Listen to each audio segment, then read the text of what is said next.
Hi, Robert. Carolyn, very nice to meet you. Nice to meet you. Welcome to Toronto. Thank you. It's nice to be back. I'm in love with the city, and it's always good to be here. From Texas. Whereabouts? Houston, Austin, Dallas. When I grew up in Texas, we thought it was about this big.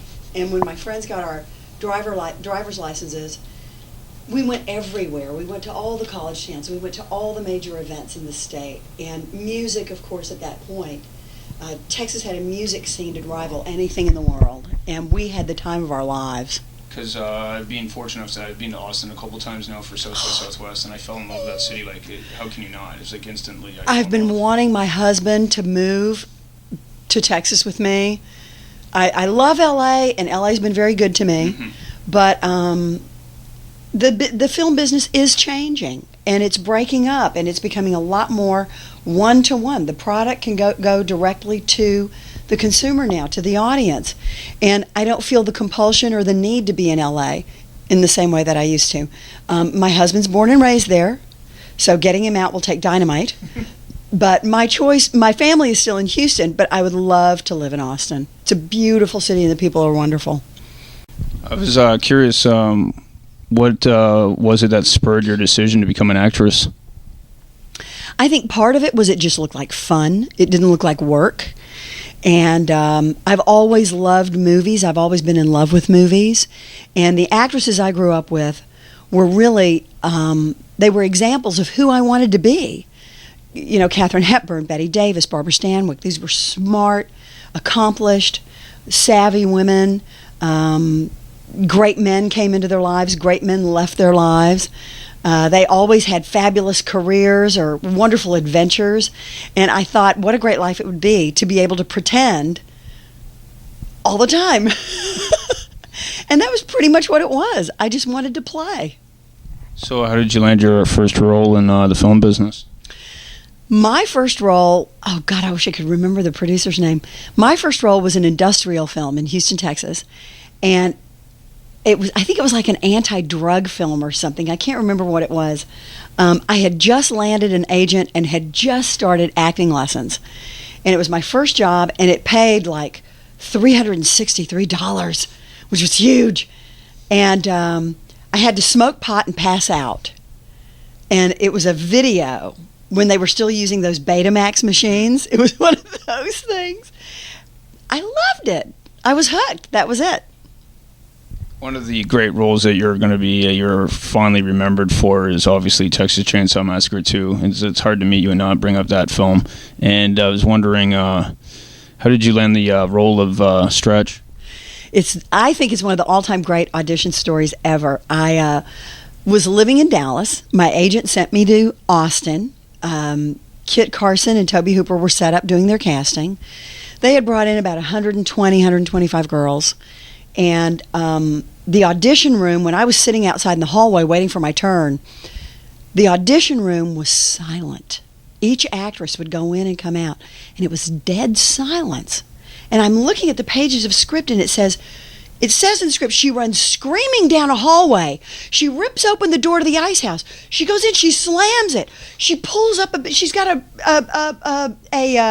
a pitchfork in her hand, and she's shaking, and she's saying, they live in fear, they live in fear, they live in fear. And I couldn't understand why nobody was screaming. Horror movies are about screaming. So when I got ready to go in, I told the casting director, just tell him to wait for me. And I went to the end of the hallway, because there was a nice long hallway. And I ran screaming down the hallway at the top of my lungs. I ran into the room. I pulled the chairs right out from under Toby and Kit. I piled the chairs in front of the door, and I backed into a corner and did the lines. And I remember Toby, because both of them at this point were on their feet, because I took their chairs, they both just started slowly walking towards me, watching me. And I called my agent, and said, I think I did okay. And the rest is history. You know, we got the call pretty immediately, and they immediately put me into hair and makeup tests, and I started Ghoul School. That was it. And you got to work with the great Dennis Hopper. What was that the experience like? he's going to be missed. It was very, very instructive because I learned more of the technical view of acting, not just regurgitating a lot of emotion. He taught me some tricks. He taught me a lot of great tricks. One of which was when you play drunk, you spin around as fast as you can during the role, and when they call action, you stop and you play your scene. And I didn't have to be drunk in the film, but I've used it many times since then. Whenever I have to be disoriented or loaded or anything like that, it's a terrific technique. But he taught me economy, how to use how to use the camera more effectively as an actor. Thinking about angles, what side of your face is going to create the best mood. You know, frequently one side of a person's face will be a more serious side. Another side of a person's face, the other side will be a more comic or happy side. And that's been instructive. It opened up a whole new world to me that I wasn't aware of. You know, the technique of film acting. Which is much different than being on stage, say, and you have that one performance each night, and you can always refine that as the show goes on and on. Film, you kind of have to be aware of the lights and the angles and whatnot. And there's an immediacy to film that, well, people and stage players will say, no, there's an immediacy to stage. You know, in a film, you're never going to play that role again. And you have to know what registers in a close-up, and you have to know what registers in a long shot. And that's one of the things that I like about telling stories on film. I've simply never been chosen for a play. It's not that I don't want to do them. It's just I've never been chosen, which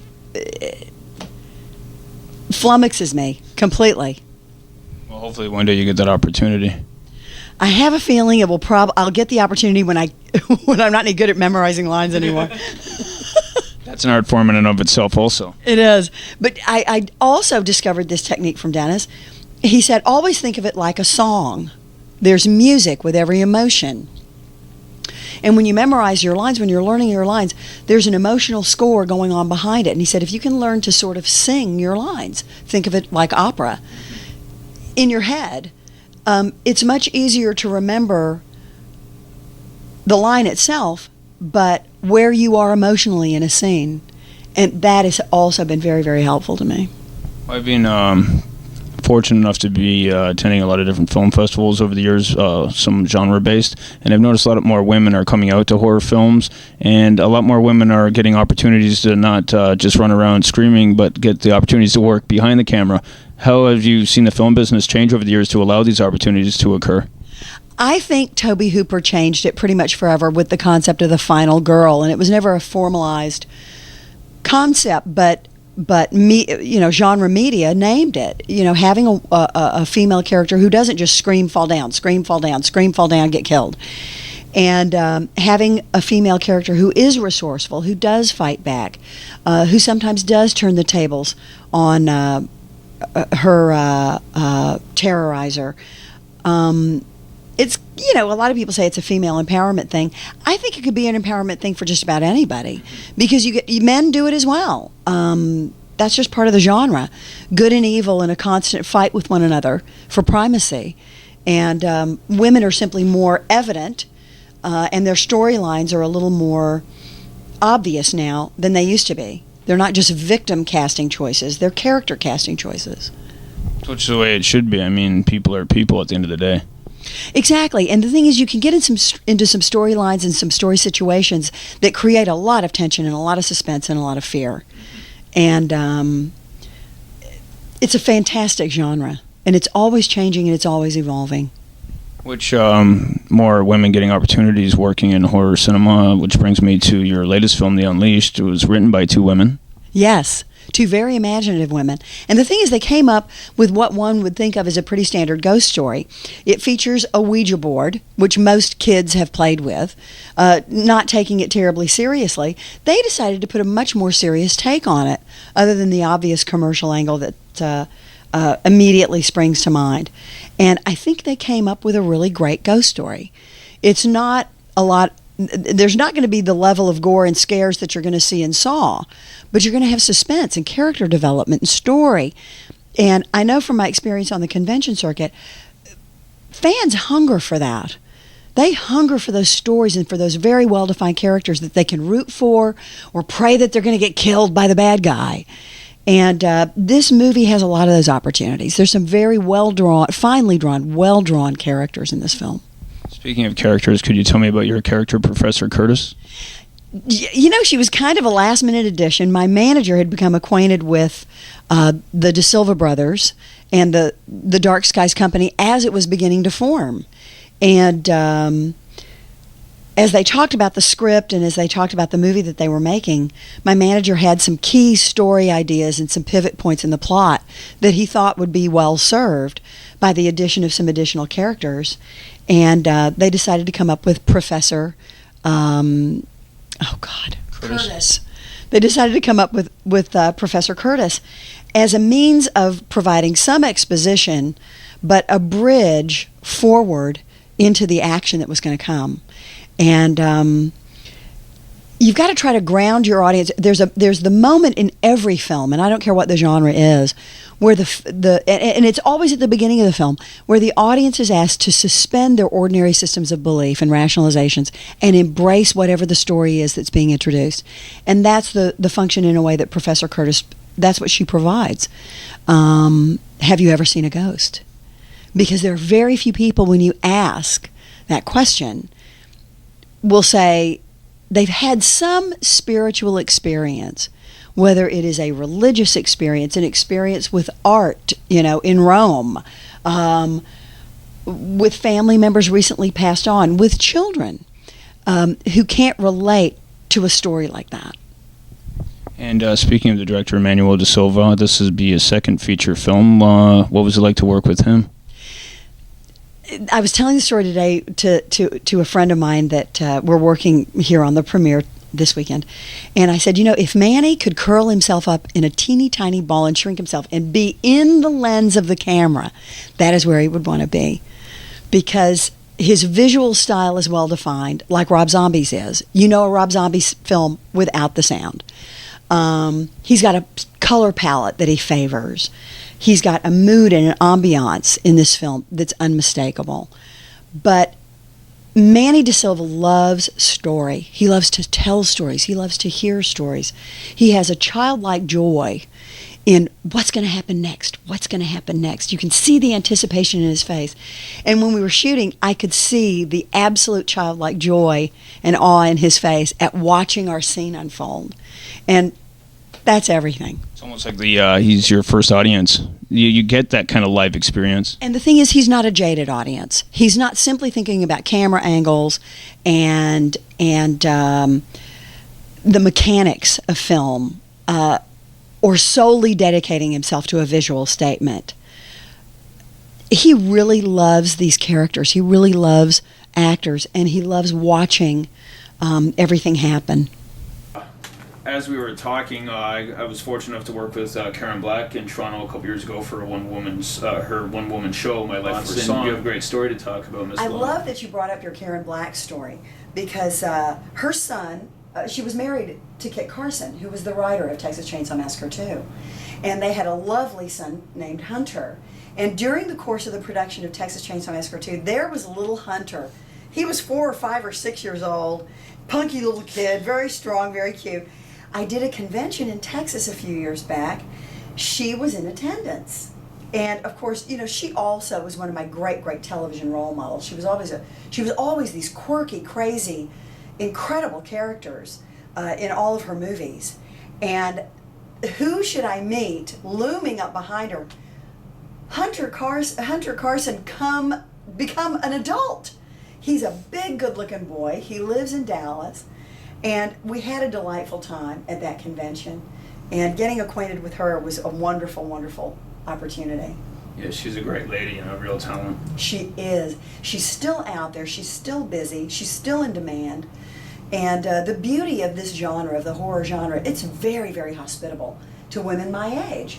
They're action films for every gal who's out there, because our fans remember us. They love us. They still want to experience us on film. And to be out there with Karen Black and Barbara Hershey and just Lynn Shay, Eileen Dietz, Meg Foster, Jill Scholl, so many great talents.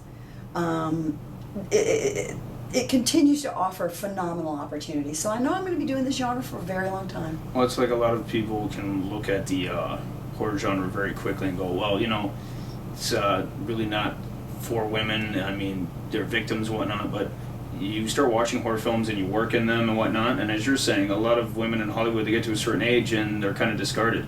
The horror genre, people, it's a big family, a big community of people. It is. And one of my favorite actresses of all time, not just from the horror genre, but as she became older, Billie Whitelaw, who played the nanny in The Omen. She also was in a movie, she played the mother in The Krays. And as I get older, I realize the opportunity for playing somebody incredibly powerful, incredibly evil, incredibly manipulative. It's an entirely new genre within the genre. So I'm glad you brought up Karen Black. It's always good to remember her and think of her and look forward to what she has coming up, and to be a part of that, great sorority. Well, that's the thing. You run into everybody at conventions and that too. You may not have worked with them, but you run into them and you get to reminisce and talk about the good old days and what's coming up in the future. Betsy Palmer! Betsy Palmer! She's a pistol, that gal. Man! And still working, and she's in her 80s. She's a phenomenon. It's a great genre. Horror is finally beginning to get the respect that it, in fact, does deserve. We're not just a billion-dollar trailer park. We are an eternal mythology. And I'm damn happy to be continuing forward with this genre in the Unleashed. And I guess my last question would be, what's next for you after the Unleashed premiere and when you return to LA? Back to the audition circuit. Back to my manager extraordinaire, Chris Rowe, who keeps me incredibly busy for somebody my age, and I'm just going to say it because I may as well.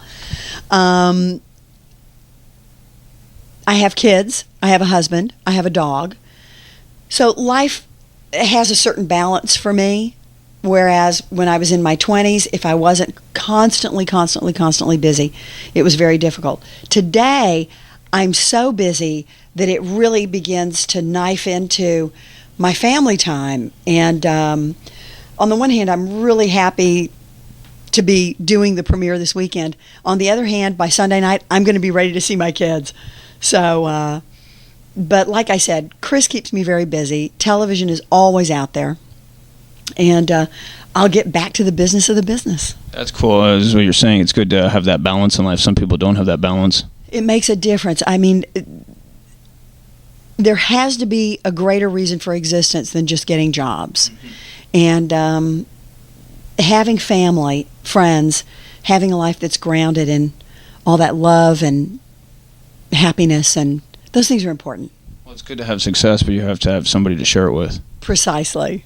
Exactly. Well, it was a real pleasure and honor to meet you this afternoon. Robert, Best of luck. Thank you. You as well. Bye. Have fun at the Unleashed.